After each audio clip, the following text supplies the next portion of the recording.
this is, no, we'll just live with the normal. Now, if there is a phone coming, then the Zoom will get disconnected. So we will resume the conversation. So you will have to join again. Okay. Okay. So we go live now. So, and we will start recording. If you are fine, we can start. Yeah. Yeah. Okay. So we can save some time. Yeah.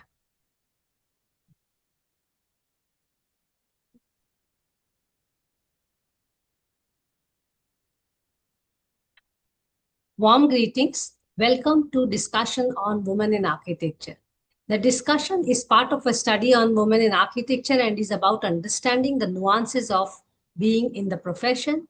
And it is placed in the larger purview of women who share their career in architecture and the diverse field of built environment. This is Mansi Balvarga from the House of Environmental Design Consultants, the host for the discussion and lead researcher of the study. The aim of the study is to celebrate the presence and participation of women in shaping the built environment and in the process add to building role models for the current and future generation.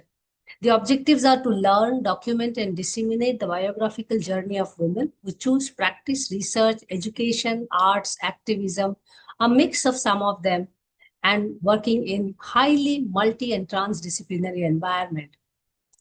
Though the study is based on the presumption that the profession is heavily influenced by patriarchals, we wish to acknowledge and appreciate the contribution of women in the profession, bring forth the critical points that need to be addressed at individual, institutional, and collective levels, as what makes or breaks or tweaks the career of architects in India, especially we are talking about women in India. It allows us to also implicitly understand how women maneuver their lives to find their purpose of being in the profession. Today, we are going to do this conversation with Chitra Vishwanathan, and I'm really grateful to have found her and also that she agreed to do this conversation. So welcome, Chitra, and thank you so much for your time. Before we start, a small disclaimer with you that we are live, we are recording, and the methodology, we call it as autoethnography. In simple words, it's your life journey, your version, our pen. And the method will include a semi-structured open-ended conversation or in questions we have already, which we have asked for nearly 75 women so far. And it will be followed by this open access video series for everyone to listen to. And we wish to transcribe it into a manuscript eventually. So if you are all set, I will first introduce you as a protocol, a brief introduction. Although you don't need any introduction, but still we'll have to do it. Chitra Vishwanath is Principal Architect, Founder and Managing Director at Biome Environmental Solutions based in Bangalore.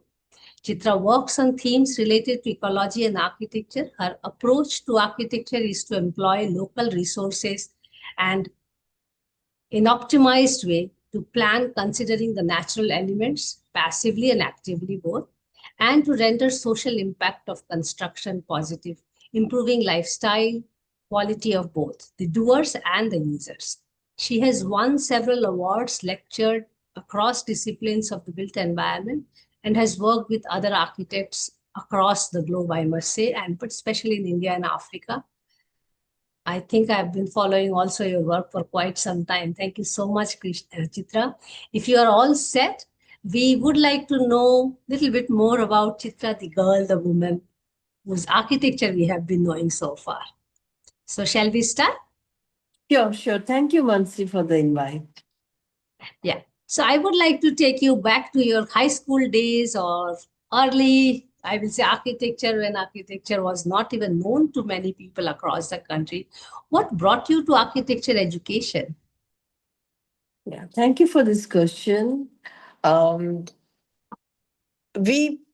just want to give a little background. We took out a book called The Biome Diary during the COVID time. So it came out in end of 2021.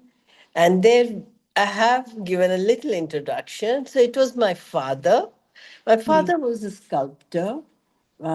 He taught at BHU, Banaras Hindu University. He taught Wow. sculpture. Though he was an all-round artist, he did painting too. He was studying for his master's in sculpture in US, University of Oregon, and that's where he came in touch with another creative profession. In fact, two of them, either it is design or architecture. And he was very much taken up with both.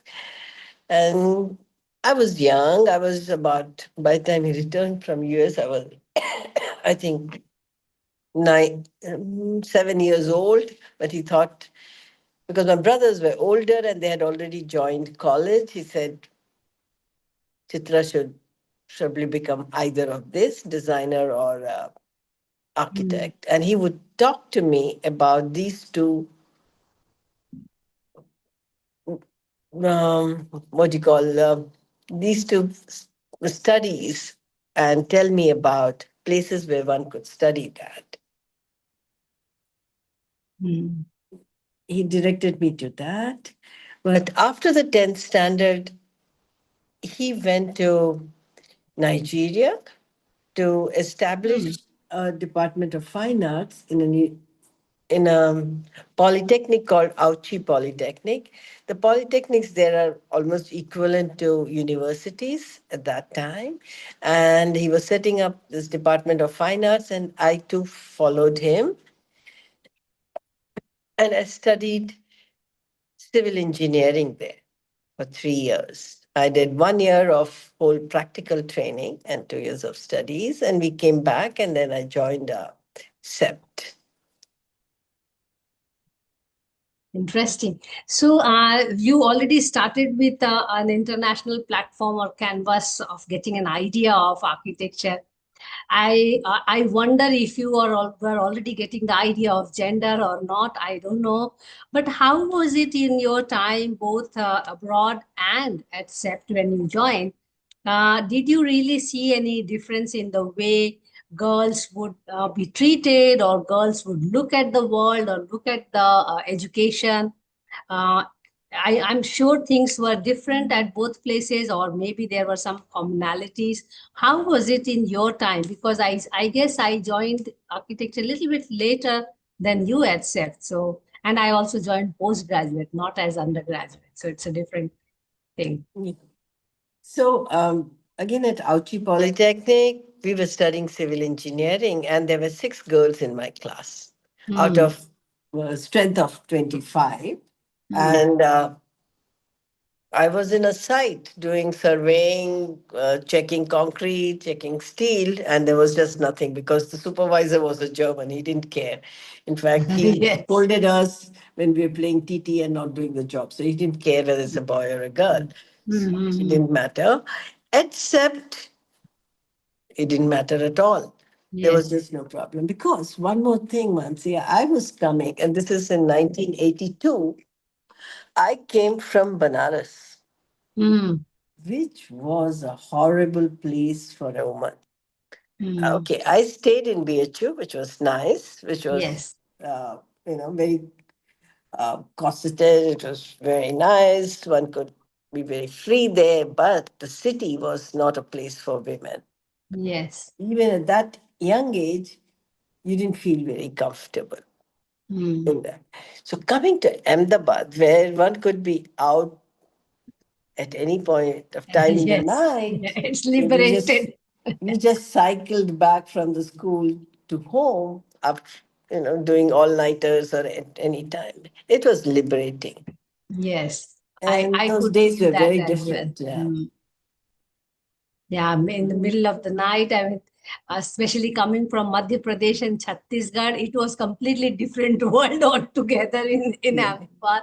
I can imagine. And I think also at schools, we were never made to realize that there's a difference or there is something like gender which hits the profession. But how was it with you in the early career? Did you ever feel, because we all, I mean, you and me and others who have been actually interviewed in a way, the study is kind of biased in that sense that we are also privileged people with parenting and schooling not to be so affected, but still there are people who are conscious about it, who are feeling about it, even if not directly affected. And I'm sure in our early career we are not into those gender issues. I mean, I'm right now doing as a study, that is why I'm so conscious about it. Otherwise, in my own career earlier, gender was not even a part of discussion.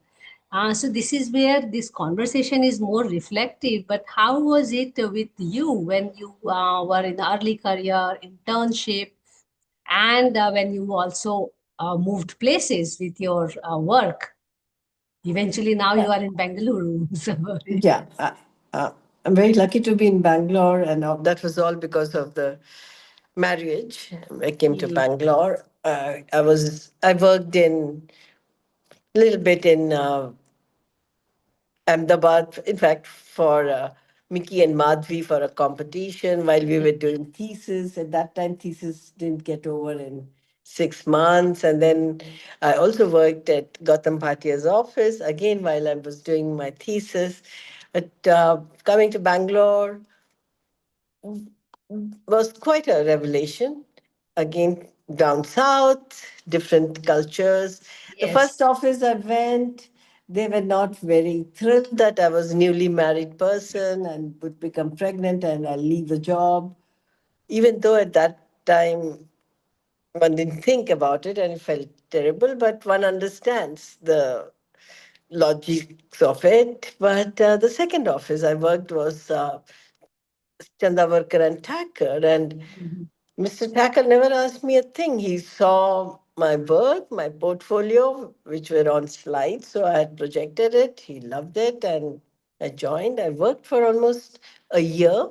And yes, I had to leave the office because I was pregnant.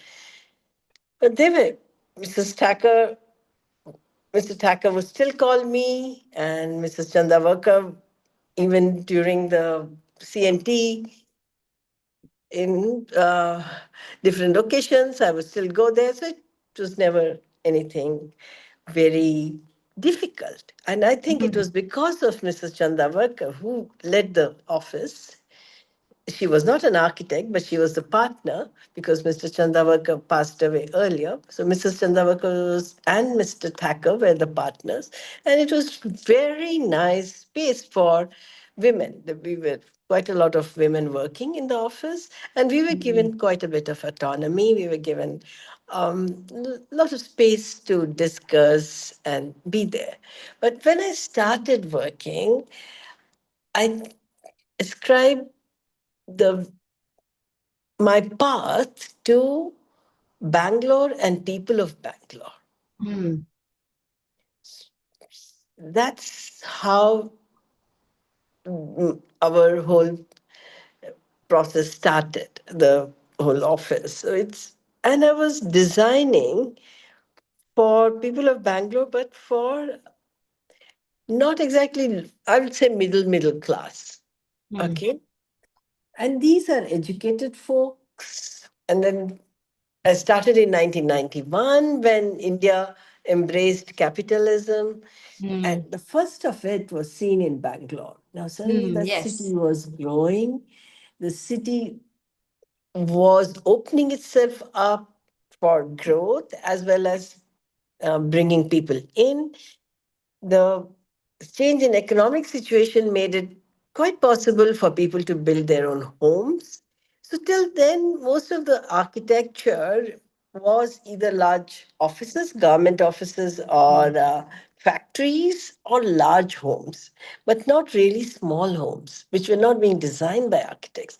And here, Mm. the architects in Bangalore got a huge chance. It's just not me. There were so many others like Kanades, Professor Jasim, Satyaprakash Varnashi, many others now did a lot of homes for middle class. Middle class Mm. was open in its outlook, said it needed an architect, not merely a mystery who would do the job, but Yes.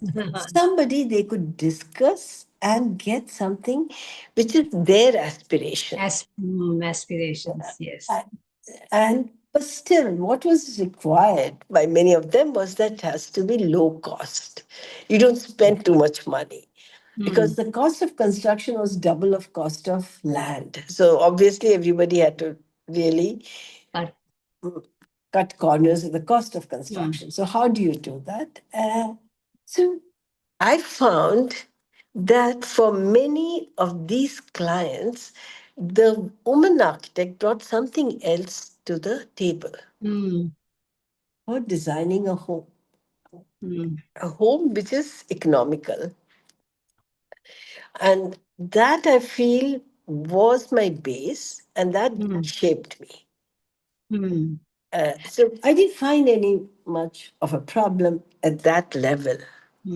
So there was more trust also that you will deliver what they are looking for. Yes, Efficient, economic, sustainability. Yes, there is a knowledge system I'm bringing because it's a home. So she will listen to me too, the wife would. And that was very clear that, yes, I listen to everybody. Let's sit down, chat. So I brought patience, I allowed conversations, I allowed many of those things. In fact, to be fair, I wasn't at that time looking also that I have to make a lot of money in terms from oneself because I was alone. I didn't have an office set up, working from home, working from a small room above my in-laws garage. So it was, one is not spending money on infrastructure. And at that time there was no infrastructure because we didn't have to use computers. So it's your hand, it's your time, it's some people. But you had to still give time. And in fact, the first year itself, I had 5 homes. Wow. Designing at the same time. But one did feel the effect of gender, and in terms of uh, the negative side of it, was when we started participating in a couple of competitions. And this is about 10 to 11 years back when we participated, and it happened together. We participated in 2 competitions, and we went there to present. Yeah. And what was happening that a design was looking at it in an extremely different structural system and ecological system. The two of it were radical. But I'm faced with the promoters. One was a government company, one was an university. Their engineering team, which is asking how will this be built, and if I'm trying to explain that, they have not heard about that kind of a structural system. They have not heard about ecology. They have not heard about the way water should be managed. They didn't have any idea, and I could feel that me explaining as a woman was not sitting right with them. Not going through. Going through at all. So between I think architects, we there have is faced it many times. We all have faced it. But now, after establishment of biome for so long, now it's quite easy for me also to be talking to people, and also people understand better. But it's very difficult when it is with uh, certain people who are so steeped that they can't even think that an woman architect could talk about a different kind of structural system. I'm sure. Yes, I think, I mean, more than architecture, in engineering and civil engineering particularly, there is more resistance for the presence of women. Yes, I want to talk about one more anecdote. And here we are in an office, and since you brought the civil engineers, I'm discussing with our structural engineer of a project, and we're just making a simple vault. Vaulted roof. And these civil engineers who are so steeped in only RCC can't think of a vaulted roof. And I'm sitting with a male colleague next to me, and these two structural engineers are across me. And uh, this person is only addressing everything to my male colleague, and who's about 20 years younger than I. And and this guy is, yeah, yeah, yeah. And I just had to say, hello, I have done about 10 times more work than him. I've done 10 times more vaults and domes than him. And I'm the one, in fact, I had also sent them studies which they should do for understanding the structural design of a vault and its tie beams and other things. I'm the one who sent it. So please look at me and address. Wow. And they were so shocked. They were very apologetic and stuff. But this is the level of Yes. uh, deprivation in them. Yeah, I mean, actually, the larger profession where things need to be executed is still male dominated. Yeah. If we just stick to architecture profession, we still have now some position and standing within the architecture per se. But when it comes to execution, policy, decisions, it is still male dominated. And I mean, I think you can also reflect upon from the time you started to today, things have changed drastically and to the better side, in fact. Yeah, yeah. Uh, I'm sure. But how did all Chitra also manage from the time when she started to today in terms of, you know, going through this whole process of being woman and being treated now much differently? Of course, we all know your work. Now your clients know your work. Most of the projects also come through as a snowball sampling, and also with all your acknowledgements and awards. Do you see otherwise also, not only for Chitra, otherwise also the way the profession, the extended profession, construction, material, everything, they are also now having better ears and better eyes to handle women practitioners, women architects? What is your Yeah, yeah, experience? yeah. I think it is there. And women architects are also coming with much more knowledge of Hmm. the details they have to execute. They know it as well. And again, like I said in the beginning, it was because of Bangalore. I had Hmm. absolutely no problem. And because we were designing so many homes, I had never faced any issue at all. Yeah, so with home, there is a comfort level with women. And Yeah. I want to ask a little offbeat question here, Chitra.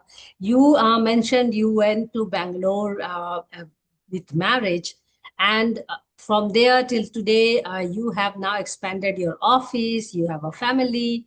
You have also carried out your passion within the profession. So, as successful women, do you think that there is a tendency in us to carry this superwoman syndrome that we want to be perfect in all of them? Or how is Chitra dealing with it? And how did you maneuver over the years? Because, see, you are already a role model for many of us. But then there must be some mantras which the younger generation may learn, and maybe they can actually shorten their span of reaching that success level. Because you will agree with me, or you may disagree actually, the path for success for a woman is longer than men. It's a natural phenomena in a patriarchal society. It's not only limited to architecture, it's for every field, every sector. How did Chitra maneuver her passion, profession, and personal life and bring it so beautifully? So, Mansi, do you remember when you were trying to interview me? I said, My life has been easy. You should talk to my Yes, I do friends." remember. In Yeah. fact, they are in the other room, they're in this villa. Yeah. So, my life has been easy. I was introduced to architecture, so I didn't come to architecture thinking, what is this? So, I Hmm. knew what it is. So, it was not something shocking. And I'm married into a family of civil engineers. My husband, though he's a planner, he's also trained as civil engineer, though he didn't know a thing about civil engineering. But when I started working, he was more into planning, and but a person with lots of new ideas and who was exposed to new possibilities in South India, which was happening because of Laurie Baker and Nirmiti Kendra and such institutions. So he would talk to me about these new ways of construction which would save costs. Because this is something which we hadn't learned, Yes. construction per se. But I had a pretty good idea of how to construct because of, again, civil engineering background. But I also married into a family of civil engineers. So my father-in-law taught me how to do rate analysis. Can you believe, as an Nice. architect, people wouldn't know, but I had to learn. Yeah. Very tough, but it was nice to learn that. And yeah,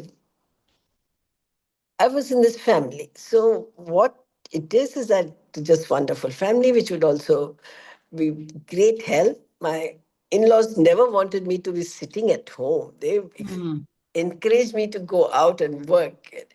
My father-in-law's friends and uh, even relatives would be a client, but he just encouraged. He didn't want any of his daughter-in-laws to be sitting at home. He would laugh at the fact that people have studied and they're sitting at home. So there was this overall great family situation, I must say, which was very easy, where one could keep working. We did stay in a separate home. So what would happen is when I started working, Nirmiti Kendra was established by HUD. So Nirmiti Kendra, I don't know how many of you or your listeners would know. Nirmiti Kendra was established due to the fact that in South, there are people wanting to build and they want to reduce the cost. So they could come to an organization called Nirmiti Kendra or building centers where they would get an architect, engineer to supervise, as well as trained masons. So building would happen through these trained ecosystem. So here I also became a part of the fact that I'm also going to get few projects and the architect and then engineers from Nirmiti Kendra and masons are available. And we were, in fact, sitting at site all the time and developing details because we were working with details developed by Laurie Baker, but which were not taught in either our architecture school or even the engineering colleges. So here we'll go search for different kinds of breaks, work out the rat trap bond and stuff. So a lot of influence because of Baker and because of a lot of my first clients were Malayalis. And they thought Baker way is the way to go forward. So that too helped. And they were scientists. They were not merely any people. They were scientists, but they thought Baker way, and we were doing those. But what happened is that we did a house from Vishnunath's uncle where we, used complemented technologies. So we used what was being done at Indian Institute of Science Civil Engineering Department in Bangalore on different kinds of roofing systems. We adopted that and Baker's rat trap on wall. So we didn't just merely copy Baker, we copied or we followed his ethic, his philosophy, rather than just copy his way of working. And that became our signature, our way of working, because we could reduce costs.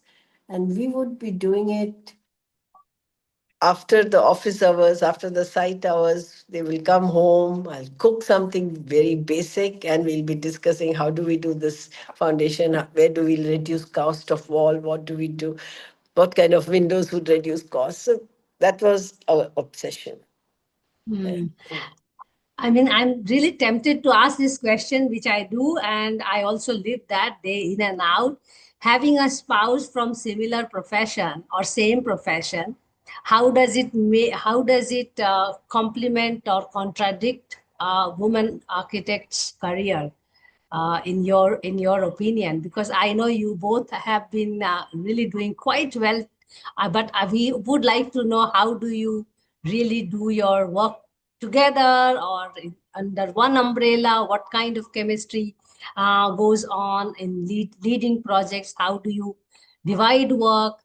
And do you think, based on your experience of your acquaintances, that having a spouse or partner, life partner and professional partner from the same profession makes a difference for women architects to do good, better in their profession? What's your take on this? So I'm lucky. We Vishwas sleep, is eat, because we have been sleeping, eating, cooking architecture all the time. Same in my house, to be honest. 24/7 architecture. So, how is it with you? Vishwas is not an architect, so Yeah, he but still you doesn't. are the same profession. Yeah. No, he doesn't interfere into design. Okay. My office from the very first day was a separate thing. He would help me, like, okay, bring, take me to the site or look after the kid. Or, yes, he has helped us in the beginning for searching out different kinds of bricks or something, but not really very much. Mm. In terms of design, he wouldn't interfere, he wouldn't be talking to the clients at all. But what he brings to the table is various possibilities. That's what he brought to the table. Mm. He said, look, this is what's happening in Auroville, building with earth, or Mm. talking about later on, since that's from 2000 when, sorry, in 1995 when we built our own house, where he started working on rainwater harvesting or treating water. So there are many things. I would rather say that he brings the intellectual rigor into this Mhm. practice. So we don't have any of these kinds of conflicts at all. I don't, he wouldn't know what are the different projects I'm working on or my office is working on, and I don't know what his projects are. So we have absolutely no conflict because we don't cross our paths at all. Mhm. It's just complementing when required When intellectually. required, yeah, you're very right. Ah, Yeah. So I haven't had that issue at all. So that's interesting because I think that is one way of operation. I mean, we also have our similar way of operation. So one is just endlessly planting trees as landscape architect, and of course doing ecological restoration. And I'm just flowing like water from here and there. So you find your own way and all.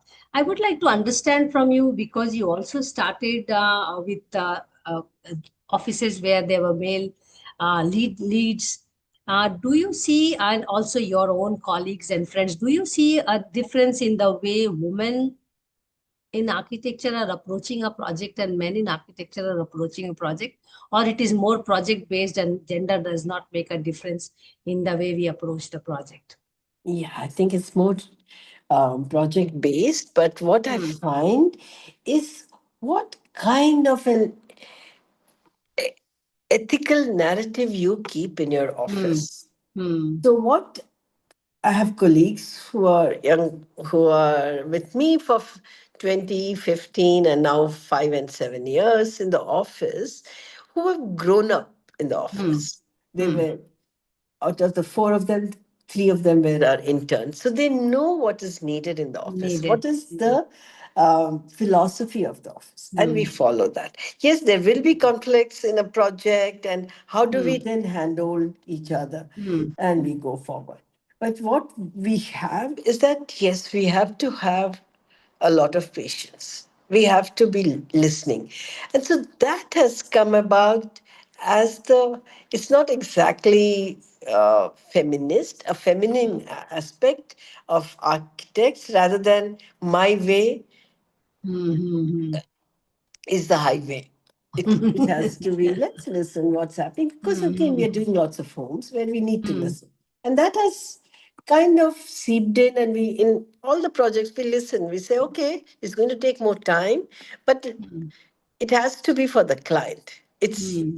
It's our projects are not any form-based Hmm. projects.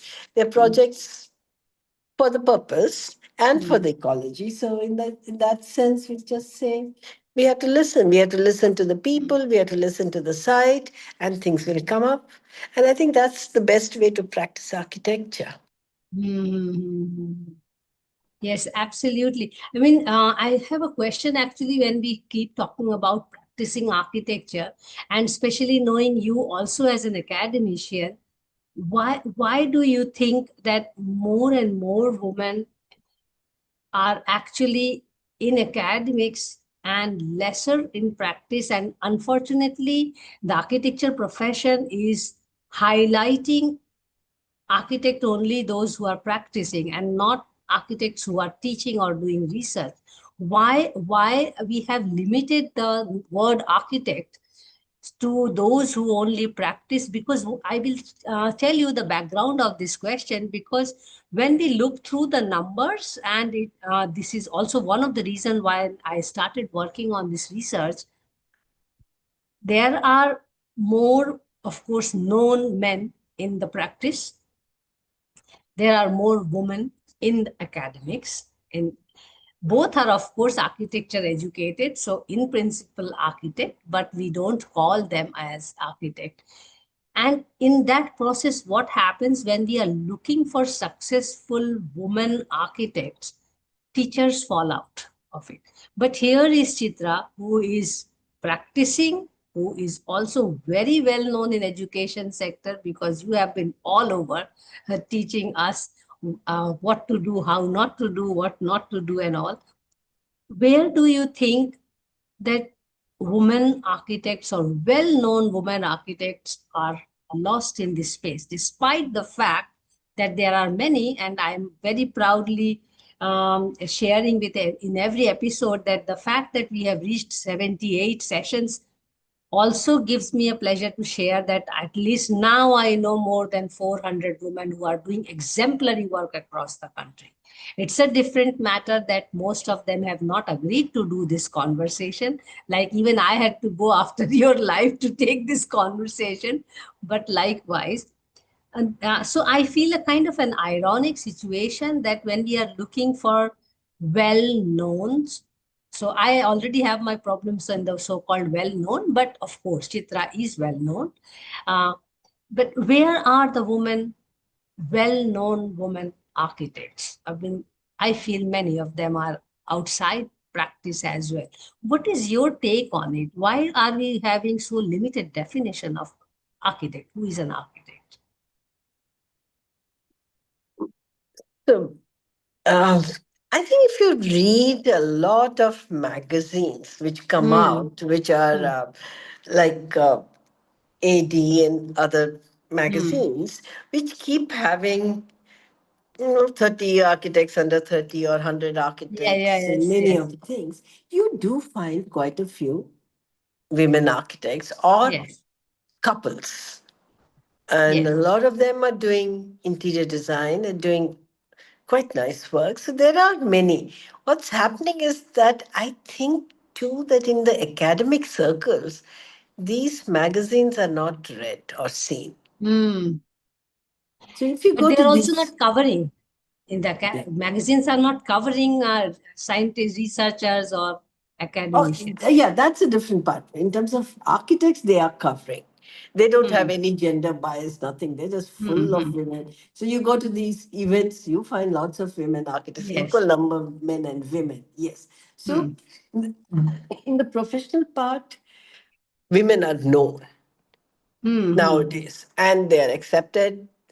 Like I was in a restaurant today here, and the lady was asking who's the interior designer. Turned out to be a woman. It's Hmm. beautiful interiors, and turned out to be a woman from Calcutta. I forget the name, some Raval lady. But so it's a woman who's doing it. So in the profession, I don't think women are behind.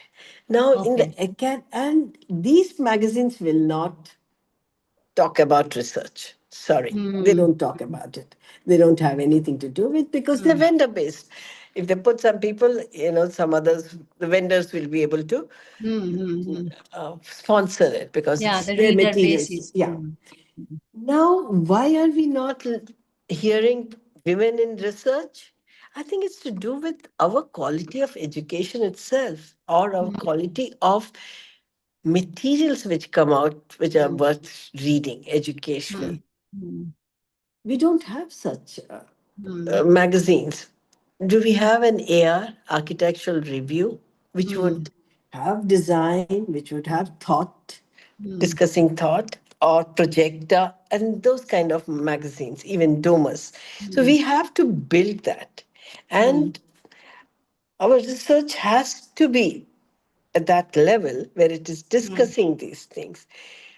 So I still feel India is at a nascent stage in terms of this architecture itself as a profession, as mm, also as it is seen in terms of an intellectual growth towards discussing mm. design and the issues related to it. So it would take time, but I think we have a lot of young women who've been working wonderful stuff Yes. in these fields in terms of policy and uh, even in the issues of design itself. So there are lots of people working on it. We just need to be able to put them down, put it into the media. Mm, So one of the reasons why what helped Biome was also that we were one of the first architecture firm in India which had a website. mm. We were the Yeah. first, I say. This also I figured out that many women have now started doing, but when earlier 10, 15 years ago, they were not having this space where people can find them out. Yeah. Yeah. You see, Srishti School of Design Mm. was established by women. Hmm. Yes. Poonam and Geeta Narayanan, they're the ones who Mm. established. Mm. You go there are amazing women designers and architects working there and teaching. Mm. So, but who talks about Srishti as that it was established by Mm. women? We don't talk about it enough. We have to Mm. talk. Yeah, it's also very well put. And I also realized in when I was doing the background literature work, one is that women have not enough documented and disseminated their work. And the thing is, the sisterhood is still in a nascent stage. It is still not evolved. In a way, our study, I still feel that we are doing our little bit, whatever possible I can, that at least trying to acknowledge and appreciate and understand how you people have managed your career and bring that out to others. Now, that brings me to a question on practice focus. Do you think doing business, which is practice is business based, for women still is challenging in the country? One part is the design approach, but other part is the business approach. I remember, and you may also recall from your early time. I don't know, acquiring fee from client, getting the formal documents. Do you think the business approach has evolved in last 20, 30 years of our practice, or women are still struggling with that phase? One of the reason, mind you, Chitra, the studies tell, and also from our previous speakers, it is extremely difficult for women to really get the project fees and project documents and everything across with the client, with the contractor, with the government, and one of the hiccups, big hiccups. Huh? So, what's your take on it in terms of women managing business? Architecture is a business project, of Yeah, course. architecture is business, and you have to Yes, have the business so that you can run it. And there are so many expenses, so without it being a yes, business, you can, overheads, yes. yeah, it's a lot. Um, yes, in the beginning, it was tough for few years. Then we established a rapport, and we were almost doing design and build because most of the contractors were with us. So we were able to see to So it that our money turnkey, came. Yeah, it was not turnkey, but it was a kind of turnkey. yeah. But now, as the office became larger, we have set in place the contracts. People have to Mm. sign a contract. Sign. Mm. Yeah, and the contract has been formulated by a lawyer. The lawyer looks at it. So we have lawyer on board in the office. We have Mm. accountants. We have everything. So we have to work with these Mm. systems in place. There's again this lady, she's an architect, an interior designer, Utsav Kamboj, and she Mm. puts up a lot of information on Instagram in how do Mm. you work with different kinds of systems and contracts Yes. in place. So we have to have these contracts in place. Mm. Mm. Even we get the contractor and the clients to sign up a contract. So then it's easier for them to understand and do it. We don't have anything to do with the contract, a contract with the contractor. But yes, so we have to go through this. It's some kind of a learning. Beginning is quite non-formal, but as you Mm. grow, as your expenses grow, you have to become formal and you have to bring Oh, in yes. these Mm. inputs. Absolutely. And there are consultants available who will give you these inputs Mm. in Yes. accounting and everything, because there are lots of governmental systems which you have to follow. If you're more than Mm. 20 people in the office, everything with EPF and all that has to be followed. So, Mm. I'm coming closer to towards the last few questions. A very simple, tricky question. Life-changing decisions Chitra made, because of which Chitra is what Chitra, she is today. I think I was mostly in the flow. So, in terms of life-changing decision was when we built our own house, which Mm. was not built with Ratra bond and the way Mm. Baker was designing, but built with earth. The Mm. life-changing decision was that I decided we'll have a basement Mm. because it was never done. I had never designed a basement. Basement in a small plot of 135 square meter was never done. We did a basement, we took out the earth and built from it. For me, that became the reason, the itra, that from now onwards, if you have to source the soil for your construction, it has to come from below your feet. Yes. And then you create a space which isn't a heating planet, it's a cool space. So the Mm. basements have become various kinds of basements are being done, to basement being even part of a school playground to Mm. get earth to build with. Then bringing in water. So Vishnath, in fact, from our own house, that's the way we checked how much water comes out down from the terrace. So designing for water happened, and integrating all that happened in 1996 in our homes. So that was the most life-changing moment. The next one in 2008 was moving from being called Chitra Vishnath Architects to being called Bio. So one Mm. of my colleagues said he would prefer to be working for an organization rather than a name. Until then, I hadn't even kind of realized that people Mm. are in my team with me, but they're working for my name.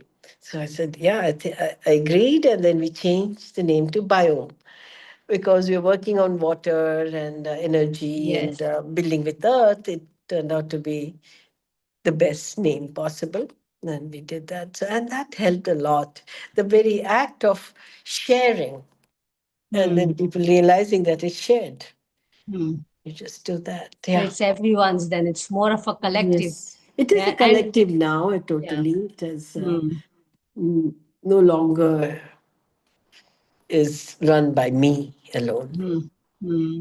Yeah, that's what we all know about your actually initiative at Biome, including your house, the way office works. But it's good to hear from the horse's mouth, so it's nice. That brings me to the penultimate question, and it's a hypothetical situation. You have to imagine either in the past or in future, and you may give us a kind of a scenario building.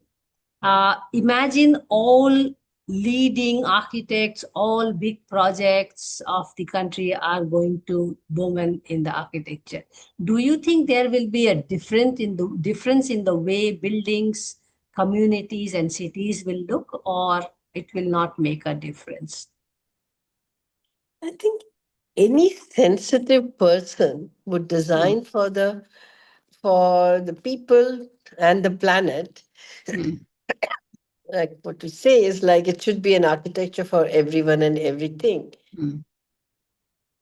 Then it wouldn't change. So It it wouldn't. has to be that sensitivity which through teaching, and I think that's what the women academics have to bring to the table in the Hmm. colleges. Hmm. So they have to start breaking this myth of uh, a crusader myth, a savior myth. The architect being that, but architect being like, again, it's a male who said, Christopher Alexander, that is, he's like a family doctor, not really a surgeon. If that could happen, there will be a huge difference in the way we design. So we have to take examples of that kind and show to the students. So you take example of the way, let's say, Christopher Alexander designed, or uh, Doshi's indoor project, or the projects of Laurie Baker, and show the humanity in it, whether it's Absolutely. a woman or a whichever male or Doesn't female matter. architect, but just show the humanity, and that's what is feminism, sir. Absolutely. So actually, I would also like to leave a day when we don't have to discuss women and men. And you really raised a very pertinent issue that if we have by number more women in the academics, there is also a huge responsibility they have how architecture education is delivered and what we are giving to the students. Important from your work and the way you have also expressed today, we are kind of missing large number of community architects because education still today talks about bringing architects who will do these extraordinary so-called buildings and large masterpieces, but not more community architecture. So I think this is where the mismatch with the society at this moment is, because every architect is aspiring to do some masterpiece, and not majority, not every, and not really ensured being the family doctor.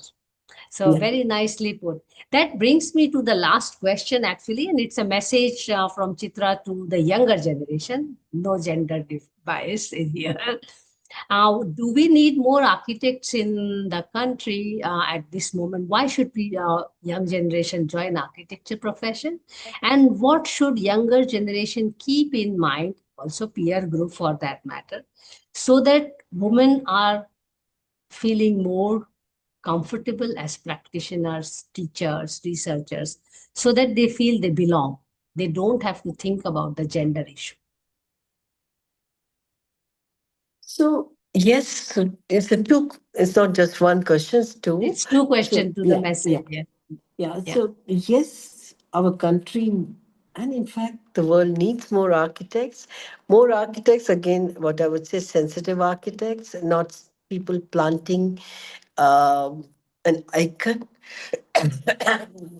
They have to begin like that. And I think for that, the clients also should be sensitized that they don't need an icon. They need something which works for, again, I keep repeating, people and planet.